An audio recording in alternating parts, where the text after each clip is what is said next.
So hi guys, welcome back to my channel. आज जिस case के बारे में बात करने वाली हूँ उसके बाद आपको यकीन हो जाएगा कि सच छुपाए नहीं छुपता, हमेशा बाहर आ ही जाता है। चलो इस केस के बारे में बात करते हैं। अमेंडा, जिसको लोग मैडी कहते हैं, उसका 16 अप्रैल 1971 में जन्म हुआ था। उसके दो सिबलिंग्स है, एक भाई और एक बहन। भाई का नाम है ली और बहन का नाम है मॉली। उसके पेरेंट्स का बचपन में डिवोर्स हो गया था, तो उनकी मॉम अपने तीनों बच्चों को लेके इस टाउन में आ जाती है, एक्मे टाउन में, जहाँ पे लोग एक दूसरे को बहुत अच्छे से जानते हैं। मतलब लिटरली लोग एक दूसरे को जानते हैं, उनको एक दूसरे का नाम पता है, एक दूसरे की शॉप पता है, वो कहाँ पे रहते हैं, कितने लोग हैं, सबको एक दूसरे के बारे में बहुत ज्यादा पता है। वो एक छोटा सा टाउन है जिसमें सब एक दूसरे को एक हद तक जानते हैं, like they are like families. और मैडी अपने टाउन में बहुत ज्यादा पॉपुलर है। मतलब मैं कहूंगी कि वो इतनी अच्छी लड़की है कि सारे लोग तारीफें करते हटते नहीं है कि यार इतनी प्यारी लड़की कैसे हो सकती है। और वो हर चीज में बेस्ट है, उसको अपना हर चीज में बेस्ट देना पसंद है, चाहे वो स्पोर्ट्स हो, चाहे वो एकेडमिक हो, चाहे वो एज अ पर्सन हो, वो हर चीज में अपना बेस्ट देती है। तो 1989 में वो स्कूल से ग्रेजुएट हो जाती है एंड वो कॉलेज चली जाती है। कॉलेज में छुट्टियां पड़ी होती है थैंक्स गिविंग की, तो वो अपने घर आई होती है। तो वो थैंक्स गिविंग नॉर्मली अपनी फैमिली के साथ मनाती है और नेक्स्ट डे जो उसकी नॉर्मल रूटीन होती है, तो वो और उसकी मॉम उसके घर से जो रोड जाती है उस रोड पे हमेशा भागने जाते थे, लाइक रनिंग करते थे। तो उस सुबह वो अपनी मॉम को बोलते कि आप मेरे से वॉक करने चलोगे, एंड उनको डॉग भी साथ में जाता था हमेशा। तो वो अपने डॉग को लेके, डॉग का नाम है कैरा, उसको लेके साथ में रनिंग करने चली जाती है। वो दोनों रनिंग कर रहे होते हैं। इवन जब वो रनिंग कर रहे होते तो लाइक मैं कह रही हूँ ना, एक ऐसा टाउन था जहाँ पे लोग एक दूसरे को जानते, लोग एक दूसरे को एक दूसरे की सारी चीजें पता थी, लाइक कब क्या करते हैं, कब कहाँ जा रहे हैं। एक मोहल्ले वाली आके एक दूसरे को देखती रहती थी। तो जब वो रनिंग कर रही थी मैडी, तो सब देख रहे थे कि हाँ उसने 2 घर जब पार करे तो उसका ब्रदर वहाँ पे खेलने गया हुआ था एक पड़ोस के घर के अंदर, तो उसने अपनी बहन को भागते हुए देखा कि हाँ मैडी यहाँ से भागते हुए जा रही है। इवन जब डिलीवरी पैकेज वाला आया था तो वो पैकेज डिलीवर कर रहा था नेबर में, वो भी मैडी को जानता था, तो मैडी उसको हाय बोलती, अपने डॉग के साथ रनिंग करते हुए जाती है। पर 2 घंटे बीत जाते हैं, मैडी वापस घर नहीं आती। उसका कुत्ता 2 घंटे के बाद वो अकेला घर वापस आ जाता है, पर मैडी का कुछ पता नहीं होता। सब डर जाते हैं। ये इतना छोटा सा टाउन है जहाँ पे सब एक दूसरे को जानते हैं। वो इतना ज्यादा सेफ टाउन भी है, तुम्हें पता है। लेकिन उस टाउन में लोग अपना घर का गेट खोल के सो जाते थे क्योंकि वो इतना हद तक सेफ है। लोगों को इतनी एक दूसरे की पहचान है कि वहाँ पे बहुत ज्यादा सेफ्टी है। तो जब मैडी घर नहीं आती तो उसकी मम बहुत ज्यादा डर जाती है कि मेरी बेटी को क्या हुआ, मेरी बेटी 2 घंटे से घर क्यों नहीं आई है, ना ही उसको फोन मिल रहा है और डॉग अकेले घर आ चुका है। तो वो पुलिस स्टेशन आती है, पूरा टाउन साथ में मिलकर मैडी को ढूंढने लग जाता है। फॉरेस्ट में जाके वो ढूंढने लग जाते हैं, उनको मैडी का कुछ नहीं मिलता। स्टार्टिंग में जब वो फॉरेस्ट में एंटर करते हैं और वो जब खोज ढूंढना शुरू करते हैं तो उनको एक ग्रीन ट्राउजर मिलता है। उसकी मॉम पहले डर जाती है कि ये मैडी का तो नहीं है। ग्रीन ट्राउजर को जब पुलिस इन्वेस्टिगेशन के लिए भेजती है तो पता लगता है कि वो मैडी का नहीं है। उसकी मॉम को रिलीफ आता है कि हाँ उसके बच्चे का वो ट्राउजर नहीं है। और ऐसे ही 3 दिन तक मैडी को ढूंढते रहते हैं पर कुछ नहीं मिलता। फिर 3 दिन बाद 27 नवंबर को मैडी की बॉडी मिलती है एक रिवर में, जो मैडी के घर से सिर्फ 3 किलोमीटर दूर था। और बॉडी की जो हालत थी वो बहुत ही ज्यादा बुरी थी। उसकी बॉडी पे एक भी कपड़ा नहीं था और सिर्फ उसने शूज डाले हुए थे और सॉक्सेस थी। उसके अलावा मैडी की बॉडी पे एक भी कपड़ा नहीं था। और उसके डैड पुलिस के साथ जाते हैं बॉडी को रिवर से निकलवाने के लिए। सोचो एक बाप को कैसा लग रहा होगा अपनी बेटी को उस हालात में देखना। वो बहुत हिम्मत करते हैं, अपनी बेटी को बाहर निकलवाते हैं, उसके ऊपर कपड़े डालते हैं और फिर आती है पोस्टमार्टम रिपोर्ट। तो पता लगता है कि मैडी के साथ सेक्सुअल असॉल्ट हुआ और उसकी डूबने से हत्या हुई। जबकि मैडी एक बहुत ही ज्यादा अच्छी स्विमर थी। उस रिवर का पानी इतना ज्यादा कम था कि मतलब कोई नॉर्मल इंसान डूब ही नहीं सकता, तो वो वहां पे कैसे डूब सकती है।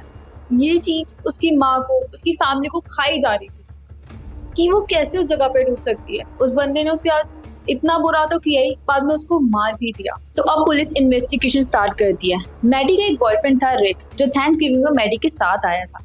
तो पुलिस को पहले लगता है कि क्या रिक ने ही तो नहीं मार दिया मैडी को। फिर पुलिस रिक से क्वेश्चन पूछती है, रिक सारे आंसर बहुत ऑनेस्टी से देता है। पुलिस को पता लग जाता है कि नहीं ये तो नहीं हो सकता। तो रिक को पहले ही ग्रीन चिट मिल जाती है एंड वो इस केस से बाहर हो जाता है।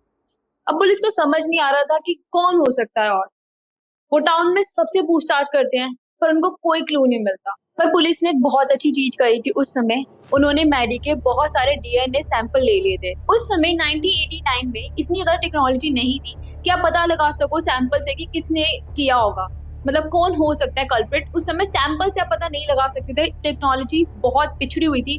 बट उस समय पुलिस के दिमाग में पता नहीं क्या आया, उन्होंने उन सैंपल्स को बचा के रख लिया। अब मतलब मैं भी ये चीज सोचती हूँ उस समय, लाइक जब हमारे पास टेक्नोलॉजी नहीं हो, हम उस चीज के बारे में सोच नहीं सकते। पर उस समय जो पुलिस वाला था, उसके दिमाग में आया कि नहीं, अगर कल को टेक्नोलॉजी आती है तो हम फटाफट पता लगा पाएंगे, और उसने उसके बहुत सारे सैंपल्स बचा के रख लिए। ऐसे ही 20 साल बीत गए और मैडी के केस की कोई खबर नहीं। पता नहीं लग रहा कि किसने मारा है, क्यों मारा है, कुछ पता नहीं। अब 20 साल हो चुके थे और 2013 आ गया था। 2013 में ऐसी टेक्नोलॉजी आ गई थी कि आप डीएनए के सैंपल्स को मैच करके पता कर सकते हो कि किसने किया होगा। तो जो उस समय न्यू डिटेक्टिव था जिसको वो केस मिला, तो उसने पहले यही किया कि उस टाउन में जितने भी आदमी रहते हैं उन सबको बोला कि आप आओ, अपना डीएनए सैंपल देके जाओ, हम आपके डीएनए सैंपल को मैच करते हैं।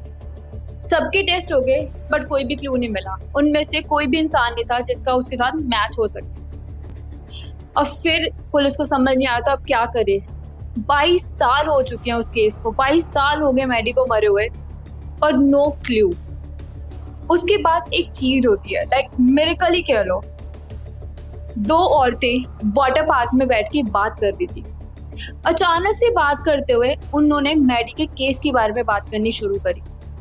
उस समय उस औरत ने बोला कि मुझे पता है कि किसने मैडी के साथ वो किया होगा, और दूसरी औरत ने भी बोला कि मुझे भी पता है कि किसने वो किया होगा। बट उन औरतों के पास कुछ था, एक स्टोरी थी जो उनके साथ बीती थी, और उनको लगा कि शायद मैडी के साथ भी उसी इंसान ने किया। तो दोनों औरतें अपनी स्टोरीज बताती हैं। माली बोलते कि टिमोथी बस उसके हस्बैंड का फ्रेंड है। वो उस टाउन में ही रहता था पहले, बट अब नहीं रहता। तो एक रात को माली घर पे अकेली होती है, उसके हस्बैंड कहीं गए होते हैं। टिमोथी घर पे आता है। टिमोथी बोलता है क्या मैं फोन यूज कर सकता हूँ। वो उस जमाने की बात है जब घर पे सिर्फ लैंडलाइन लगे होते थे, और लाइक उस समय ये वाले फोन्स नहीं होते थे जो हमारे पास फोन है, सेल फोन। उस समय सेल फोन्स नहीं होते, सिर्फ लैंडलाइन लगे होते थे। तो टिमोथी घर आता है और माली के घर में फोन लगा था। तो वो माली को बोलता है क्या मैं किसी को कॉल कर लूँ। रात हो चुकी थी, 8-9 बज चुके थे, और ऐसे जो गाँव होते हैं, जो टाउन होते हैं, वहाँ पे इतनी रात को कोई नहीं होता। पर माली कहती है कोई बात नहीं, नेबर ही है। तो वो अंदर ले लेते हैं टिमोथी को। टिमोथी जब कॉल कर रहा था तो उस समय जो कॉल होते थे, जब आप गलत नंबर बनाओ तो वो टू टू करते थे। माली को पता लग रहा था कि टिमोथी किसी को कॉल नहीं मिला रहा, क्योंकि उसमें बार बार आ रहा था रॉन्ग नंबर, रॉन्ग नंबर। ये चीज देख के माली को थोड़ा शक होने लगता है। उसके अपने 2 बच्चे हैं घर पे और एक आदमी उस घर में घुस चुका है। माली को बहुत ही ज्यादा टेंशन होती है। और फिर टिमोथी माली की बेडरूम में चला जाता है। माली को बोलता है कि मैं तुझसे बहुत ज्यादा प्यार करता हूँ और हमें यहीं पे प्यार करना चाहिए एक दूसरे के साथ। माली ये चीज सुन के उसको गूज़बम्स आ जाते हैं, वो डर जाते हैं, उसको समझ नहीं आता कि वो क्या करे।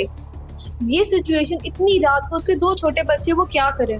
वो बहुत हिम्मत करती है और उसको बोलते कि मैं अभी कभी पुलिस को बुला लूंगी और मैं शोर मचाने लग जाऊंगी, मैं तेरे को अपने आप को हाथ नहीं लगाने दूंगी। उसमें पता नहीं वो हिम्मत कहाँ से आती है और वो टिमोथी को उस घर से निकाल देती है। उसके बाद हेदर भी एक स्टोरी बताती है। हेदर के साथ भी कुछ ऐसा ही हुआ था। हेदर बताती है कि हेदर और टिमोथी सेम स्कूल में पढ़ते थे। जब हेदर सिर्फ 16 साल की थी तो एक्स्ट्रा क्लास खत्म होने के बाद टिमोथी की कार में ही वापस घर जा रही थी। टिमोथी उसके साथ बहुत ही अजीब चीज करता है। वो एक पेन लेता है और हेदर के पैर पे उस पेन से लाइन ड्रॉ करने लग जाता है। हेदर को ये बहुत ही ज्यादा अजीब लगता है, लाइक ये क्या हो रहा है। वो उसको बहुत गंदे तरीके से टच करने की कोशिश करता है। वो तो भगवान की दया से हेदर का उस समय घर आ जाता है। वो फटाफट टिमोथी की कार से निकलती है और बच जाती है।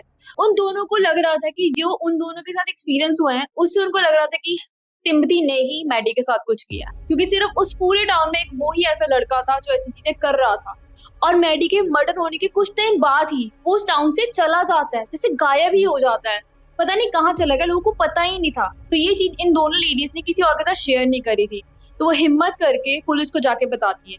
22 साल बाद पुलिस को एक क्लू मिलता है, बट उनके पास कोई प्रूफ नहीं था। तो वो क्या करते, तो पुलिस को पता लगता है कि टिमोथी और मैडी सेम ही स्कूल में जाते थे, और जिस जगह पे मैडी रनिंग करने जाती थी टिमोथी का घर भी उस रास्ते में ही पड़ता था। और टिमोथी अकेला था उस टाउन में जो डीएनए सैंपल नहीं देने आया था। तो पुलिस टिमोथी के पास जाती है और उसको बोलती है कि हम सबका डीएनए सैंपल ले रहे हैं, तुम भी अपना डीएनए सैंपल दे दो क्योंकि सिर्फ तुम्हारा ही रह गया। वो मना कर देता है। वो बोलता है कि अब तो मैं उस टाउन में रहता ही नहीं हूँ, तो मैं क्यों अपना डीएनए सैंपल दूं। एंड पुलिस के पास कोई प्रूफ नहीं होता, कोई वारंट नहीं होता, कोई शक नहीं होता। वो किस बेसिस पे उससे सैंपल ले लेते उनको समझ नहीं आ रहा था। तो वो टिमोथी जहाँ पे काम करता है उस मैनेजर के पास जाते हैं। उस मैनेजर को बोलते हैं कि आप हमारी हेल्प करो। मैनेजर पहले डर जाती है कि भाई मैं अपने एम्प्लॉय की तुम्हें क्यों डिटेल्स दूं, मैं तुम्हारी क्यों हेल्प करूं, लाइक क्यों? उस समय मैनेजर को पता नहीं था कि वो एक लड़की के केस की बात हो रही है। कुछ टाइम बाद मैनेजर को पता लगता है कि एक लड़की के केस की बात हो रही है एंड अगर वो हेल्प कर देंगी तो क्या पता उस लड़की को इंसाफ मिल जाए। तो वो कुछ टाइम बाद पुलिस को खुद कॉल करती है एंड फिर मिलता है एक रियल हीरो। तिमोथी बहुत ज्यादा चौकन्ना हो जाता है। उनको पता लगता है कि पुलिस उसके पीछे पड़ रही है। तो वो काम पे भी अगर कुछ खाता था तो अपनी पॉकेट में डाल के ले जाता था। मतलब कोई भी कचरा वो अपना छोड़ता नहीं था जहाँ से उसका डीएनए सैंपल मिल जाए। और मैनेजर बहुत ज्यादा कोशिश कर रही थी कि कहीं से मैं डीएनए सैंपल लूं और पुलिस को दे दूं, पर तिमोथी बहुत स्मार्ट था। बट एक दिन उससे गलती हो जाती है। वो वाटर कूलर से पानी पीने लगता है और उस गिलास से जब वो पानी पीता है तो वो उस समय उस गिलास को अपने पॉकेट में डालना भूल जाता है और डस्टबिन में डाल देता है। और उसकी मैनेजर वो चीज देख लेती है। मैनेजर के हाथ कांप रहे होते हैं। वो जाती है बड़ी मुश्किल से डस्टबिन से उस गिलास को उठाती है क्योंकि तिमोथी ऑफिस में ही था और उसको पॉलिथीन में डाल के पुलिस वालों को दे देती है। पुलिस डीएनए मैच करती है और पता लगता है कि तिमोथी ने ही